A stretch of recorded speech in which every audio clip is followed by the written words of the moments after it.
going to be interesting to you. And then when you have them, then you give them something else.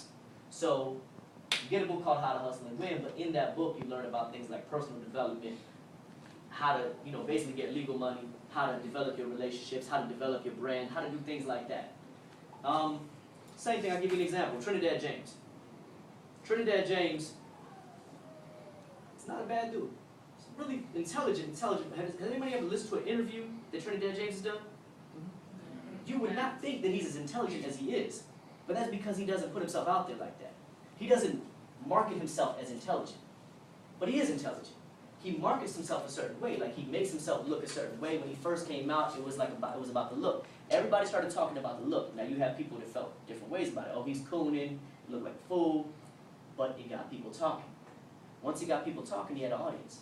Now if you listen to what he says in his songs, he's really saying good stuff. Same thing with a few people. Look at what Future did. Future's not a dope boy. Like Future didn't go through that life like, you know what I mean? Like that's not his full life. But he did that to get where he is. And now he's in a position where he could, he could do some good work. Now he's in a position where he could offer Sierra a 15-carat ring and go live a happily married life if he wants to. Anybody else knew about that? Yeah. And that's exceptional because when's the last time you heard about a black woman getting a 15-carat ring in this industry? You know what I mean? Like that's something that's reserved for the Kim Kardashians of the world. So you got to give credit to Future for that, if for nothing else. So there's a lot of stories that I could tell you about what people do. Like people don't know that Gucci Man, Guwap went to college. Guwap went to college. Like Guwap was studying engineering. His mama was a school teacher. I mean, don't get it confused. He did absolutely get into the streets, but he's a very intelligent person. Few people like that. Huh? Oh. She may kind of do all year. No, I mean no. He's made some really bad decisions because what happens with a lot of people is once you get into a certain point, and you guys will raise your hand if you plan on being successful. Okay. Success comes with its price. There is a price to success. There is a price to fame. There is a price to all these things. Like. There is a price to all that stuff, and it comes with people being in your circle, trying to influence you in the wrong direction. It comes with a lot of negative things. A lot of people don't want these things. Raise your hand if you ever followed Dave Chappelle's career. All right, Dave Chappelle was like, he was a comic genius. And this is a while ago, but when he did a show, he got offered $50 million to do a third season, and ended up turning it down, and nobody could understand why. But what people didn't realize, the pressure that he was under to make his material fit what they wanted him to put out. There is a they. There's a very real they. And the they, what they want is to perpetuate the status quo. And so anything that challenges the way things are and challenges that the fact that the poor stay poor and the rich get rich, anybody that challenges that is a threat. So when people really directly challenge that model, is dangerous. And so that's why you always see people, when they get really famous and successful, they don't do anything for the community anymore, they don't speak out on issues anymore, and you wonder, well, what happened? And it's because there's influences, and people can influence you to go in another direction. I try to stay low-key. I don't like putting myself out there like that. I didn't even put myself on the back of, people put their picture on the back cover of their books. I don't do that anymore. I did in the first book, people started recognizing me. I don't like it. It's weird, it's creepy.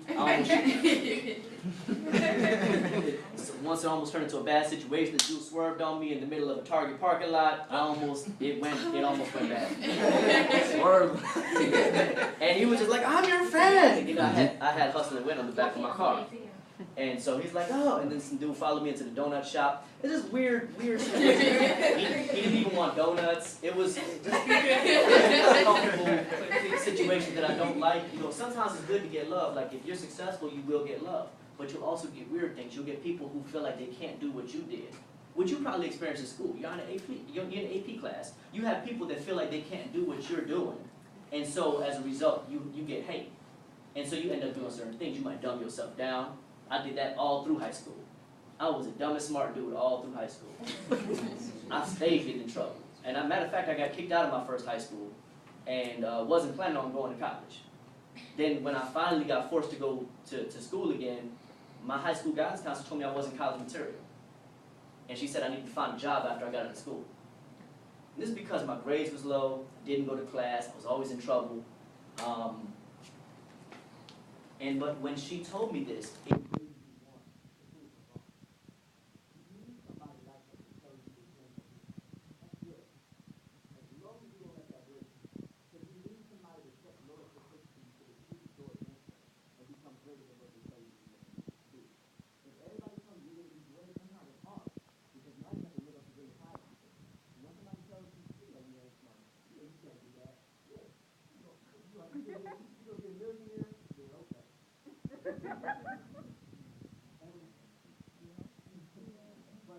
But people like that would actually help you or motivate you, as long as you don't get aggressive spirit. So when she told me that, I was like, oh, I'm definitely going to college. My SAT score was like 13 something. This is back when 13 was the next and every number was $10. But my SAT score was high. My GPA was low. I was in a crisis intervention program, all kinds of stuff. And through that program, I ended up going on a college tour, came to Atlanta. I looked around the campus, and I saw exactly what I needed to see to make me want to go to school here, and that was women. Why would I lie? You thought I saw books? Ooh, buildings. Oh, brick buildings, nice. Oh, I saw girls. Like, I wanted to go for girls. Like, you know, like that's what I wanted to go for. And so I came down here. That's where I met your teacher. We were in school together, and you know, it was a good process for me because I went from becoming like a really poor student to ending up on the dean's list, all that. You know, I ended up getting a chance to turn things around for myself. But one thing that I did was I chose my own course of studies, and I chose what I wanted to do. Now, through that process, I had a gang of struggles, which you will go through as well. I was homeless all the junior year. I spent, you know what I mean, I was in class, didn't have any place to go after class. You know, didn't slept in abandoned buildings, slept at the airport. You can't sleep at the airport now. Thanks to people like me. I've messed it up for everybody. and got in my fair share of dirt. I'm going to be honest with you. You know what I mean? And I have been in some dirt since I was in high school. So it was a process where I had to gradually leave that alone because that stuff, at some point, it catch up with you. Matter of fact, fast forward all the way to, once I did the college thing, I was like, I could do this. This is easy. I got a master's after that. And then I was going after my doctorate. And in the process of going after my doctorate, because that's always been easy for me. It's always been easy for me to write. Whatever's easy for you, just do that. Because other people, it's not easy for them. If it's easy, like the ones that were answering those questions, if it's easy for you to do that, use that. Make money doing that. Figure out a way to make money doing that. Don't try to go play football now and this is your thing. Like, if you can play football too, good. But pick whatever you're best at. So 2006, I'm completely defending my dissertation, and I get hit with felony drug charges. Now, I know you're looking at me like, oh, you dirtbag. It wasn't my fault. Yeah. It really, no, really, what it was is the company you keep. See, when you hang out with mechanics, you're going to get greasy. And that's the reality. And so, I was still in the mix. And I was still with people that was in that world and in that life. I actually was buying real estate at the time. And so I had a house, and in one of my houses, it was a trap house.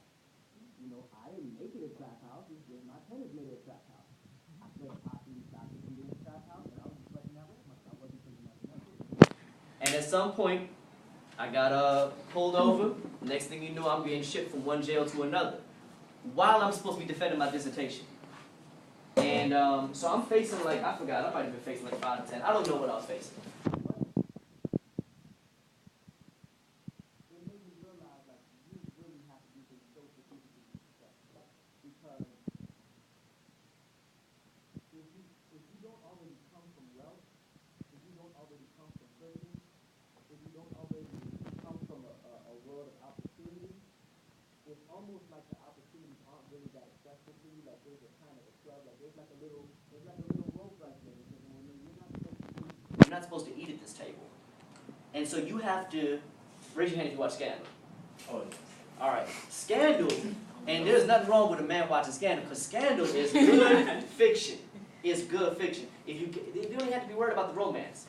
it's not even, there's so much going on because they go into politics. They go into what's really happening in your government. Like, that's where they get these stories from. They didn't make it up. That's the kind of stuff that really happens. And one of the things that see, I'm rambling here. What was I talking about? Why did I bring up scandal? Yes. You're talking about eating at a certain table with no opportunity. Yes, and one of the things that Eli Pope, Olivia's father, tells her is that she has to be twice as good. So for many of us, we have to be twice as good in order to get half of what they have, as Eli Pope says. Shonda Rhimes is actually an example of somebody who is a millionaire thanks to being able to